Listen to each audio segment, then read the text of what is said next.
Hey everyone, I am Peter from Top Think, and today we're going to learn about the winner's mindset. Now, let's begin.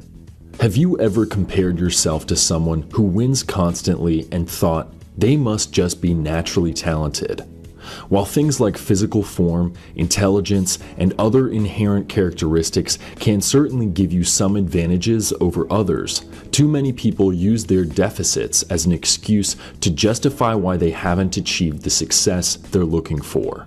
Every time they lose to someone bigger, stronger, or smarter, they might hone in on the things they lack.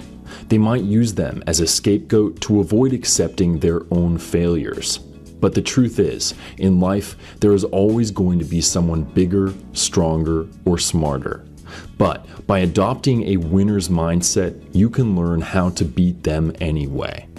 Contrary to popular belief, winning isn't just about being rich and famous. Winning is achieving your goals and turning your dreams into a reality. You're winning if you're feeling proud and happy about the unique life you've created. Unfortunately, there are going to be talented people standing in your way. So how do you win over someone who may seem naturally better than you? Well, the majority of the time, these superior characteristics have nothing to do with good genes or some innate skill.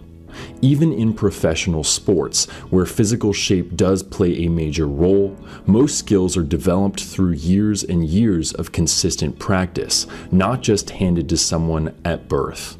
You might see someone who looks naturally stronger than you, but you don't know how often they had to work out to build that strength.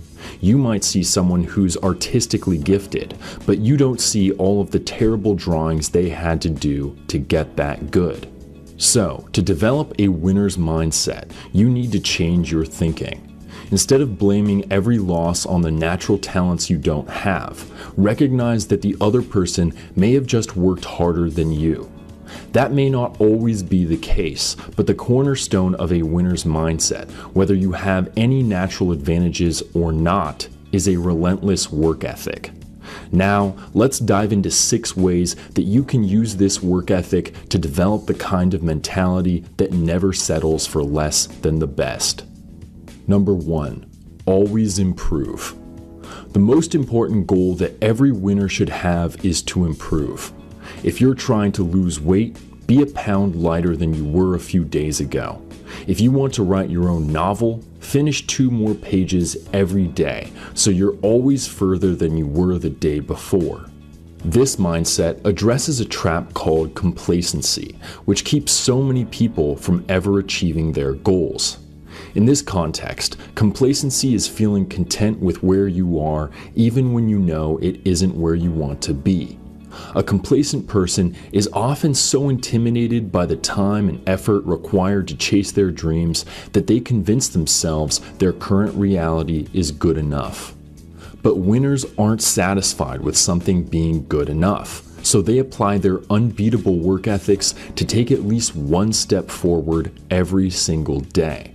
Some of those steps will be risky, challenging, and frustrating, but that's why you take them little by little. Eventually, those small improvements will add up to construct a life that you are genuinely happy to live. Number 2, give yourself credit. When you do start improving, it's important that you learn how to be proud of your own accomplishments. It takes way longer than a week or even a month to change your life, so chances are you won't ever see that big day of difference between today and yesterday. You'll only really notice the impact of each individual improvement when you reflect on what your life looked like 6 months or even a year ago. Because these improvements are so small on their own, it's easy to forget to give yourself credit for your little victories, but you should.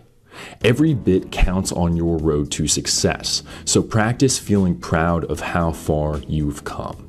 Of course, feeling proud and feeling content are very different things, so make sure to let your pride motivate you to keep improving. Use it to remind you of how far you've come and how far you have left to go. Number 3, adversity as motivation. After a tough loss, people have a tendency to feel sorry for themselves, letting their failures crush their motivation and discourage them from chasing their dreams any further. This happens because we often make the mistake of believing that we will automatically win whenever we give something our all, but that is hardly ever the case.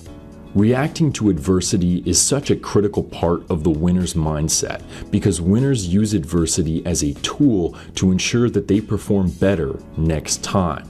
From each failure, you can learn something new about yourself, giving you yet another opportunity to improve. Lots of people have trouble with this step because they believe their current best and future best look exactly the same. If they can't win right now, they make the mistake of thinking they never will, which leads to excuses, self-pity, and a lack of confidence. So, next time you fail after pouring your heart and soul into something, remember that you still have plenty of room to grow. If you keep improving every day, your current best will seem like nothing to you in the future. So let your failures motivate you to reach new heights. Number 4. Don't get lucky. When someone loses, you may have heard them give this all too common excuse. That person just got lucky. But how big of a role does luck actually play in winning?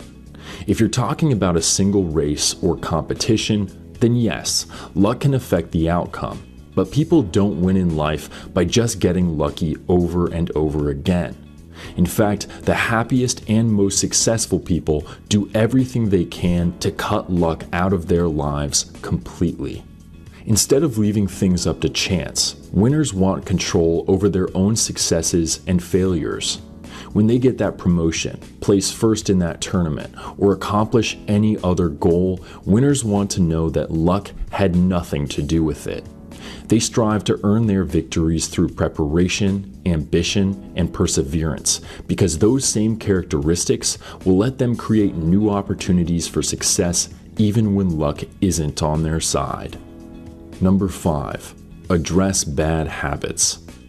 Learning how to become a winner requires quite a bit of honest self-reflection, because you need to identify your own strengths and weaknesses.